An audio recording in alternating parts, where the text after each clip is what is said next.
विद्यार्थी मित्रांनो, सुस्वागतम. आजच्या आपल्या या इंग्रजी विषयाच्या शेवटच्या तासामध्ये खूप स्वागत आहे. तुम्हाला शिकवून मला फार फार आनंद वाटला बरं का मुलांनो, आणि नक्कीच तुम्हाला सुद्धा वाटला असेल अशी मी इच्छा करतो. चला तर मग आता आपण पूर्व उच्च प्राथमिक शिष्यवृत्ती परीक्षा यामधला जो इंग्रजी विषय आहे त्या इंग्रजी विषयाचा शेवटचा पाठ पाहूया. उघडा मग पुस्तक हे. Unit 8 comprehensions prose. म्हणजेच काय, आपल्याला आता आकलनाचे गद्य पाहायचेत आणि chapter number 30 prose passage for comprehension. जगामध्ये फक्त इंग्लिश एकमेव विषय असा आहे मुलांनो की प्रश्नपत्रिकेतच उत्तरं असतात. कसं काय? कारण याच पाठामध्ये बघा बरं, आपण सॅम्पल क्वेश्चन तर पाहिलेलेच आहेत. काय आहे पाहणार आता आपण? Question for practice. तर या क्वेश्चन फॉर प्रॅक्टिसमध्ये काय दिलेले पहा, तुम्हीच पहा. उतारा दिलाय, त्याच्या खाली प्रश्न दिलाय. म्हणजे आपल्याला त्या प्रश्नाचं उत्तर उतार्यामध्ये शोधून लिहायचं आहे. म्हणजे आहे का नाही सोपं सांगा? अशी प्रश्नपत्रिका की त्या प्रश्नपत्रिकेतच उत्तरं दडलेले आहेत. म्हणजे सोपं असतं येणार आहे ते मुलांनो. चला तर मग असा सोपा भाग आपण अभ्यास करूया. खूप छान आहे. चला, पहिला आहे प्रश्न. काय दिले? Questions for practice.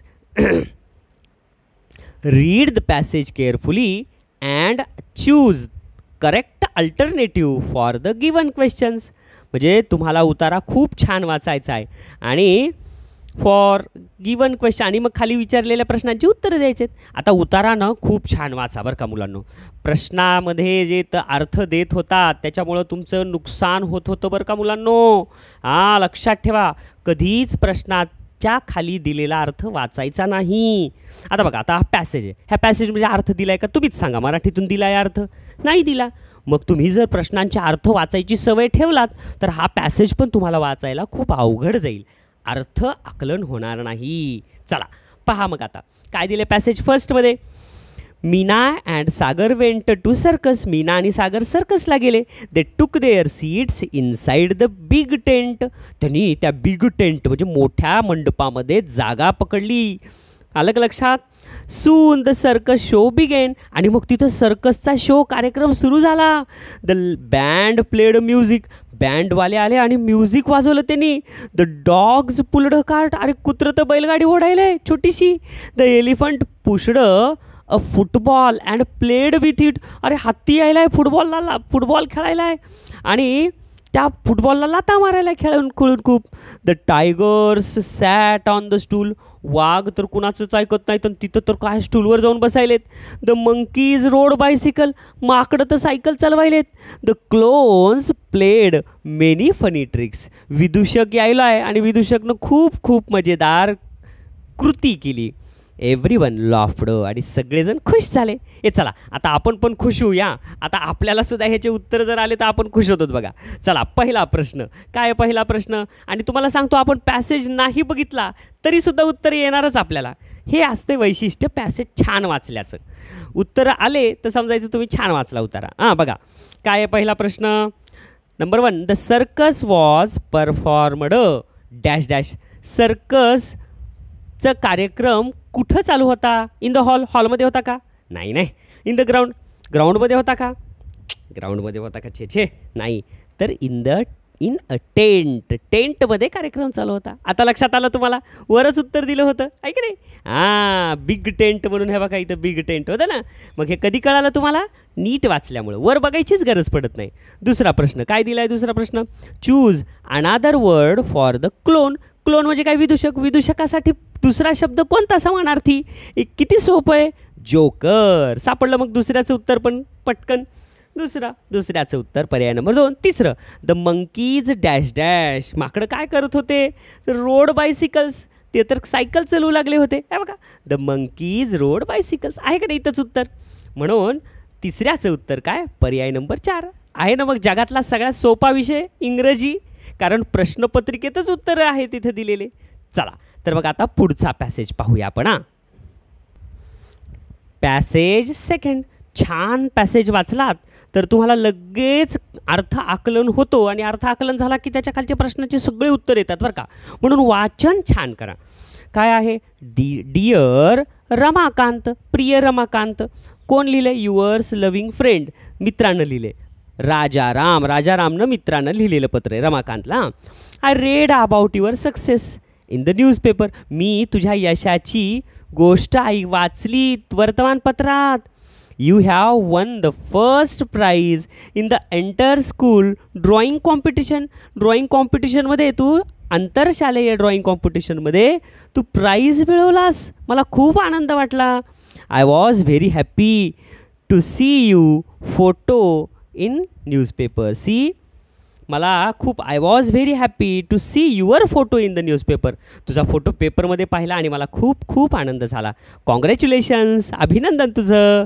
My heartiest congratulations on your grand success. तुझ्या खूप मोठ्या यशासाठी माझ्याकडून तुला हृदयातून शुभेच्छा.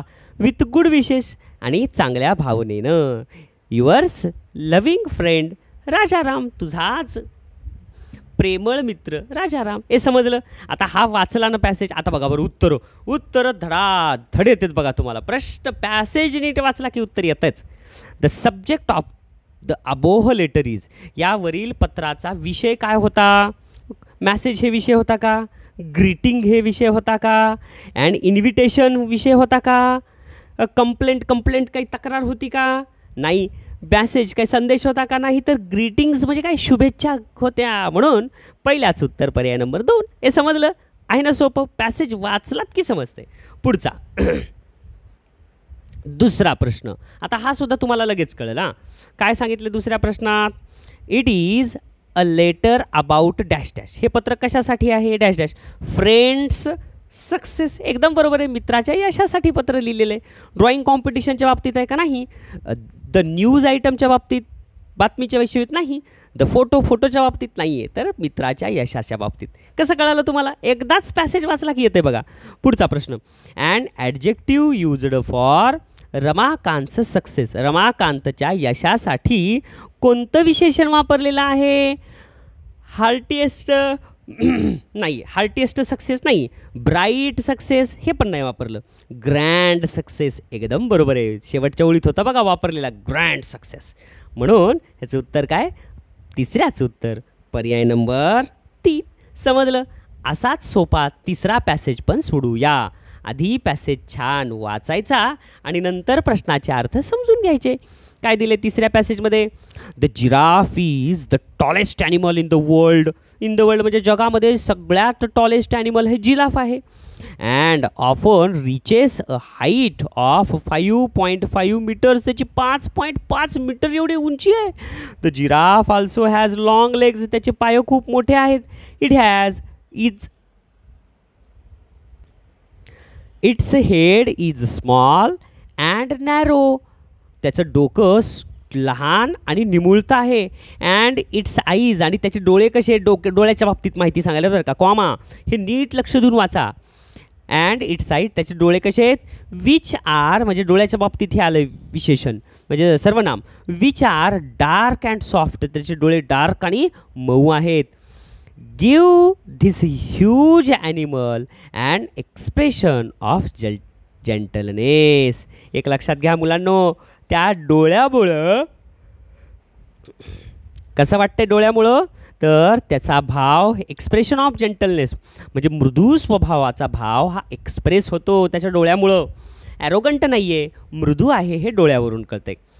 पुढं बघा. आता तुम्ही जर समजा शाळेत गेलात आणि थोडंसं उशिरा गेलात आणि सरांना आत येऊ का म्हणलात तर सर तुमच्याकडं कसं बघते तरी रागात.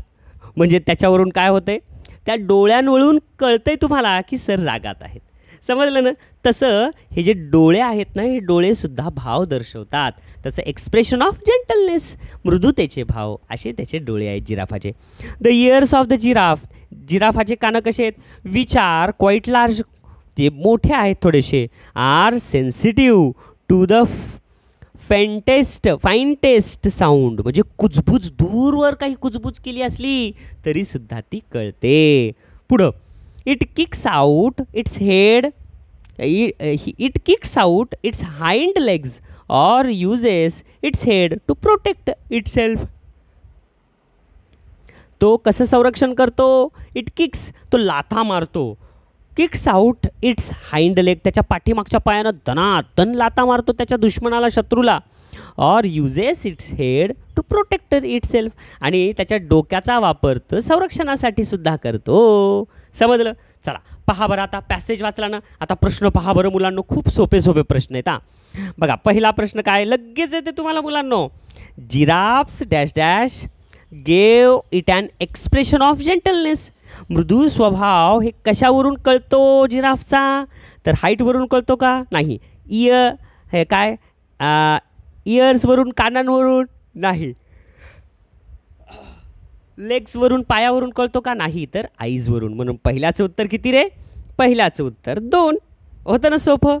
पॅसेज छान वाचला की येतच आहे. पुढचं, what helps giraffe to protect itself. जिराफला स्वतःच्या संरक्षण करण्यासाठी काय मदत करतंय? इट्स 4 लेग्स, त्याचे पुढचे पाय? नाही. इट्स इयर्स, त्याचे कानं? नाही. इट्स आईज, त्याचे डोळे? नाही. तर इट्स हाइंड लेग्स, त्याचे मागचे पाय. हे बरोबर आहे. चला तिसरा प्रश्न, जिराफ लय महत्त्वाचा प्राणी. तुम्ही पाहिला का जिराफ? प्राणी संग्रहालयात पाहिला जिराफ? वा वा वा, छान छान. पुढं number 3, no other animal is as dash dash as giraffe in the world. मग काय येईल ह्याच्या इथं? Thin as giraffe. जिराफ एवढा लुकडेला? नाही. तर काय लॉंग येईल का? नाही. लांब पण नाही येणार. तर टॉल येईल. No other animal is as tall as giraffe in the world. ह्याच्या एवढा उंच कोणताच नाही. बघा अशा पद्धतीनं आपण तिसरा पॅसेज पण संपवला. संपवला का समजून संपला? समजून संपला ना? छान छान. चला आता असंच आपण पुढचाही पॅसेज पाहूया. चौथा पॅसेज पहा बरं सगळेजण. बघूया पॅसेज नंबर 4. हा पण सोपा आहे बरं का मुलांनो. तुम्हाला पद्धत कळाली ना? 2 मिनिट वाचायला वेळ गेला हरकत नाही मुलांनो. प्रश्न छान वाचायचा पॅसेज. बघा बरं 2च मिनिटात होते. There is a great similarity between plant life and animal life. Animal life म्हणजेच काय? प्राण्यांचे जीवन. आणि प्लांट लाईफ म्हणजे काय? रोपांचे जीवन. ह्यांच्यात ग्रेट सिमिलॅरिटी आहे ह्या दोघांमध्ये, म्हणजे खूप सारखेपणा आहे. Plants breathe and go to sleep like human beings. रोपं श्वास घेतात आणि झोपी पण जातात लाईक अ ह्युमन बीइंग, म्हणजे माणसासारखे. Both plants and animals need food to grow. आणि वनस्पतींना आणि प्राण्यांना वाढ होण्यासाठी फूड आवश्यक आहे. मोस्ट इम्पॉर्टंटली, सगळ्यात महत्त्वाची गोष्ट काय? Plants have feelings like animal. आणि रोपांना प्राण्यांसारख्या सुद्धा भावना असतात.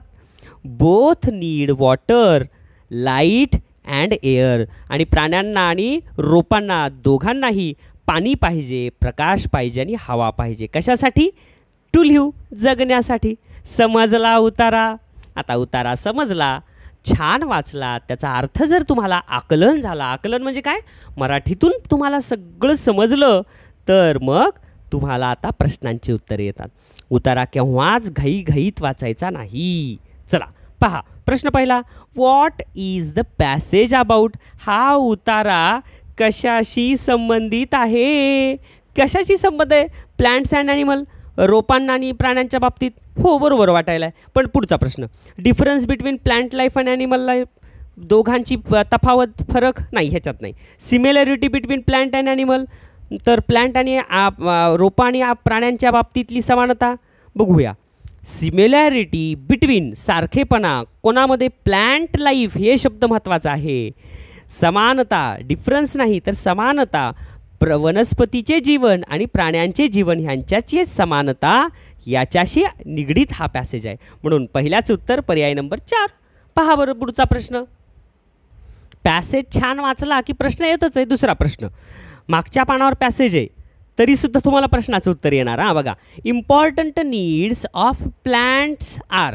बघा आता इम्पॉर्टंट नीड्स, महत्त्वाच्या गरजा कुणाच्या? ऑफ प्लांट्स, रोपांच्या महत्त्वाच्या गरजा कोणत्या आहेत? काय काय लागते रोपांना? एकदम बरोबर आहे, त्यांना लागते वॉटर. आता बघा पाणी तर सगळीकडे दिलेलं आहे, 1 2 3 पर्यायात तर पाणीच दिलेलं आहे. मग पुढचं काय म्हणतंय रे, वॉटर. पहिला पर्याय बघू, water, light, air and food. पहिलाच पर्याय एकदम बरोबर आहे. त्यांना पाणी लागतंय, प्रकाश लागतंय, हवा लागतंय आणि खाद्यपदार्थ. बघा पाणी, शेल्टरची गरज नाही, हे चुकलं. दुसरा पर्याय, क्लोथची गरज नाही, तिसरा पर्याय चुकला. आणि त्याच्यानंतर बघा स्लीप, झोपाची तर ती गरजच नसते त्यांना, ह्याच्यात सगळ्यात मिळते. म्हणून चौथा पर्याय, दुसरा तिसरा येणार नाही, तर पहिला पर्याय येईल. म्हणून दुसऱ्याचं पहिलंच. पुढचा प्रश्न, which is the most important similarity. कोणती सगळ्यात मोठी अशी सारखेपणा आहे between plant life and animal life. वनस्पतीचे जीवन आणि प्राण्यांचे जीवन ह्याच्यामध्ये सगळ्यात मोठी समानता कोणती आहे. बघा पहिलं, the plants need food to grow. रोपांना तर अन्नपदार्थ लागतातच, बरोबर आहे, खाद्यपदार्थ वाढ होण्यासाठी. The plants have feelings like animal. हे सगळ्यात महत्त्वाचं आहे. बघा रोपांना प्राण्यांसारख्या भावना असतात. हे जसं तुम्ही गाईच्या पाठीवरून जर हात फिरवला तर गाय लगेच शेपूट इकडे इकडे फिरवते, तिला छान वाटते. तसं वनस्पतींना सुद्धा असते मुलांनो. प्रत्येक वनस्पतीला जर तुम्ही छान पाणी घातलात आणि त्यांच्या वनस्पतीवरून जर फांद्यांवरून जर हळुवारपणे हात फिरवला तर त्यांनाही छान वाटते. त्याची पानं लगेच तजेलेदार होतात, छान होतात. समजलं. त्यांनाही प्रेमाची गरज आहे, त्यांनाही भावना समजतात. हा तिसऱ्याचं उत्तर पर्याय नंबर 2 आहे. They need water, light, air. हे तर महत्त्वाचंच आहे, पण महत्त्वाचं सगळ्यात मोस्ट इम्पॉर्टंट सिमिलॅरिटी जी आहे नंबर 2. कळालं. चला पुढचा पॅसेज वाचूया. आता बघूया मुलांनो. आता 5वा पॅसेज खूप सोपे आहेत आणि खूप छान वाटायले मला. जेवढे जास्त तुम्हाला पुस्तकातले उतारे दिलेले असतील तेवढंच चांगलं आहे, म्हणजे तुमचा तेवढाच सराव होतो. काय म्हणले बघा आता, हा उतार कशावर आधारित आहे. Milk. Milk is liquid. Milk हे द्रव पदार्थ आहे. It is white in colour. त्याचा पांढरा रंग असतो. We get milk from cows and buffaloes. आपल्याला गाईपासून आणि म्हशींपासून दूध मिळतं. Milk is a healthy drink. हे मिल्क आरोग्यासाठी फार महत्त्वाचं आहे, आरोग्यदायी आहे दूध पिण्यासाठी. It is a complete food that makes us strong. हे पूर्ण असं फूड आहे, अन्नघटक आहे की जे आपल्याला मजबूत करतं. We can make curds from milk. दुधापासून दही बनवतो आपण. Many of the sweets are made from milk. दुधापासून खूप सारे गोड पदार्थ बनवले जातात. We also get butter. आपल्याला त्याच्यापासून काय मिळतं रे, बटर, लोणी मिळतंय. चीज हे दुधाचाच एक घट्ट पदार्थ असते बरं का. आणि क्रीम म्हणजेच काय, मलाई मिळती फ्रॉम मिल्क. या दुधापासून एवढ्या गोष्टी मिळतात आपल्याला. We must drink milk every day. म्हणून आपण दूध दररोज घेतलं पाहिजे. हे समजलं पॅसेज. आता प्रश्न पहा. पहिला, we must drink milk every day because. आपण दररोज दूध प्यायला पाहिजे. कारण का? कारण इट इज गुड ड्रिंक. ते तर चांगलं आहे. हा बरोबर आहे, चांगलं आहे, पण तितकं योग्य वाटत नाही हे पर्याय. It is a liquid. हे द्रव पदार्थ आहे म्हणून चुकलं. It is healthy drink. हे त्याचं उत्तर बरोबर आहे. काय आहे? दूध. It is healthy drink. हे खूप आरोग्यदायी आहे. चला पुढचं. It is white in colour. पांढरा असल्यामुळं का चुकलं.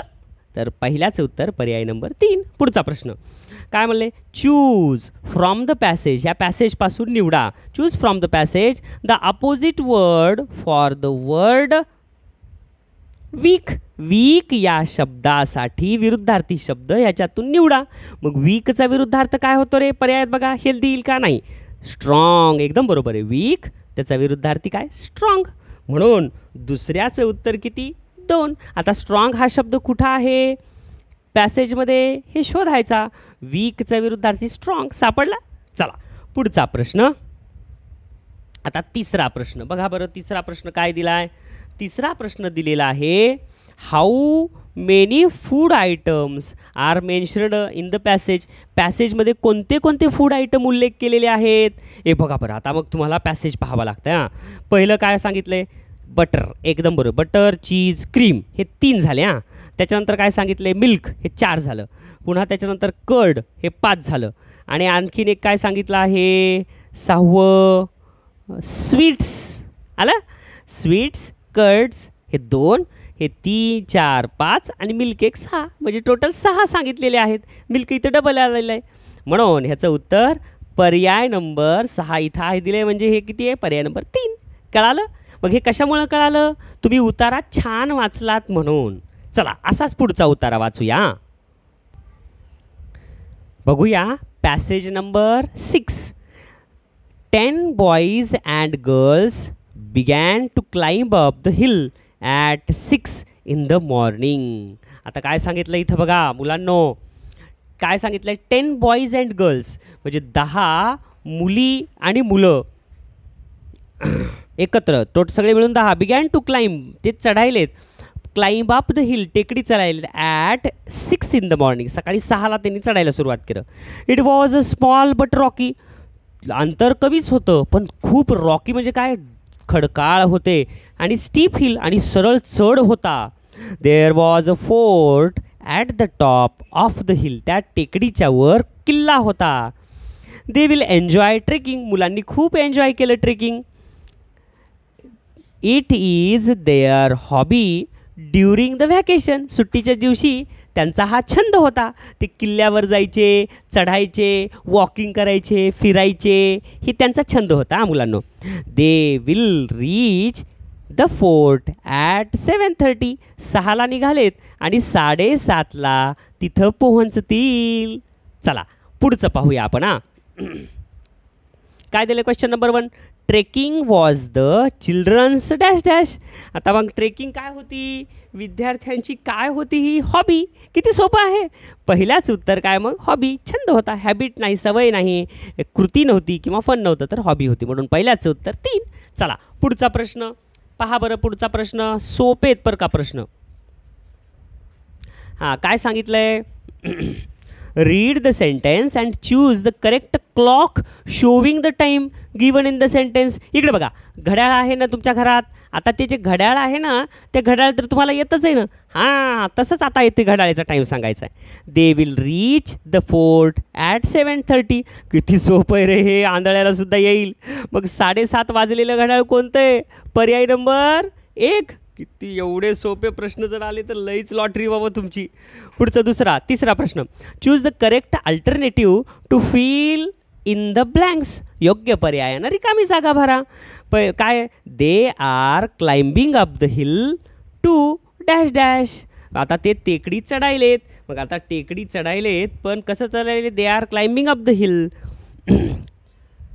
टेकडी चढत आहेत. कसं? रीच द फोर्ट किल्ल्यावर पोहोचण्यासाठी का? Reach the top of the hill टेकडीच्या एकदम वर जाण्यासाठी का? एन्जॉय ट्रेकिंग त्यांना ट्रेकिंगचा आनंद घ्यायचा आहे म्हणून तिसऱ्याचं उत्तर पर्याय नंबर 3. चौथं येणार नाही एन्जॉय द सीन. त्यांना सीन सगळं निसर्गरम्य ठिकाणाचा आनंद घ्यायचा म्हणून का नाही तर ट्रेकिंगच आवडती त्यांना. चला पुढचा पॅसेज पाहूया आपण आता 7वा. आहे ना सोपं मुलांनो. बघा बरं सोपं का चाललंय मग? तुम्हाला युक्ती कळाली म्हणून. आता बघा बरं आता हा पॅसेज 7वा हे परीक्षेत आलेला आहे बरं का मुलांनो. हा पॅसेज 2018च्या परीक्षेत आलाय. The horse is a common TEM animal. आता घोडा हा कसा प्राणी आहे? सर्वसाधारण पाळीव प्राणी म्हणजे सगळीकडे पाळला जातो. After the cow buffalo and the गोट म्हणजे गाय म्हैस आणि शेळीच्या नंतर घोड्याला पाळलं जाते मुलांनो. It is the most useful animal. हे खूप खूप उपयोगाचा प्राणी आहे. अ horse is used for riding and hunting. घोडेस्वारी करण्यासाठी वापरलं जातं आहे. पुन्हा शिकार करण्यासाठी वापरलं जातं आहे. It draws our carts. ते आपल्या बैलगाडीसुद्धा उडतात घोडे काही. It is very faithful. घोडा हा फार विश्वासाचा असतो बरं का. आपण जर त्याच्यावर बसलं तर ते आपल्याला पाडतंय का? नाही पाडत. तुम्ही जर टुकडुक घोडा घोडा घोडा म्हणून तुम्ही पप्पाच्या पाठीवर बसलात, पप्पाची पाठ दुखू लागली की पप्पा म्हणते उतर खाली. पण ते घोडा खूप खूप विश्वासू असतो कारण त्याचं कामच ते आहे का नाही. पप्पा तर खेळवतात पण घोड्याचं कामच ते आहे. चला पुढं पहा. पहिलं काय दिलंय? Select the correct option. आता योग्य पर्याय निवडा. The horse is most dash dash animal. घोडा हा कसा प्राणी आहे तर खूप खूप आपल्याला उपयोगाचा प्राणी आहे. युजलेस बिनकामाचा आहे का नाही. हार्मफुल म्हणजे धोकादायक आहे का नाही. केअरलेस म्हणजे निष्काळजी आहे का नाही. तर कसा आहे युजफुल म्हणजे घोडा आपल्याला खूप खूप उपयोगाचा प्राणी आहे. म्हणून पहिल्याच उत्तर पर्याय नंबर 4. हे दुसरं बघा. Choose the animal which is not mentioned in the given passage. हे आता आपल्याला काय करायचं माहिती आहे का, पॅसेज बघायचं आहे आणि त्याच्यामध्ये जे प्राण्यांचं नाव दिलेलं नाही आहे ना ते लिहायचं आहे. मग कोणतं दिलेलं नाही आहे. काऊ दिलं आहे का. अरे काऊ तर दिलं आहे बरं का इथं. बुलक दिलं आहे का. बुलक नाही. अरे बफेलो दिले बुलक दिलंच नाही. कळालं. म्हणून दुसऱ्याचं उत्तर पर्याय नंबर 2 आलं. हे बफेलो आहे, गोट आहे पण बुलक नव्हतं म्हणून दुसऱ्याचं उत्तर 2. तिसरं सिलेक्ट द करेक्ट अल्टरनेटिव्ह. योग्य पर्याय निवडायचा आहे. मग रायडिंग मग काय. A horse is not used for. घोडाचा वापर केला जात नाही. कशासाठी केला जात नाही. रायडिंग. अरे घोड्यावर जर घोडीस्वारीसाठी घोडस्वारीसाठी तर वापर होतच आहे. ड्रॉईंग कार्ड्स म्हणजेच काय बैलगाडी छोटीशी बैलगाडी ओढण्यासाठी हो ठीक आहे होत आहे ते पण. हंटिंग शिकारीसाठी ते पण होतं आहे. हे बघा इथं दिलेलं आहे ड्रॉईंग कार्ड्स रायडिंग हंटिंग. पण नथिंग म्हणजे काहीही नाही हेच चुकलं आहे. Horse is not used for nothing हेच चुकलं. कशासाठीच वापरलं जात नाही असं नाही. घोडा सर्व कामासाठी बहुतांशी कामासाठी वापरलं जातो. हे समजलं. अशा पद्धतीनं आता 7वा पॅसेज पण संपला. आता कोणता घ्यायचा आपल्याला 8वा पॅसेज आणि खूप सोपं आहे हे लक्षात आलं ना तुम्हाला मुलांनो.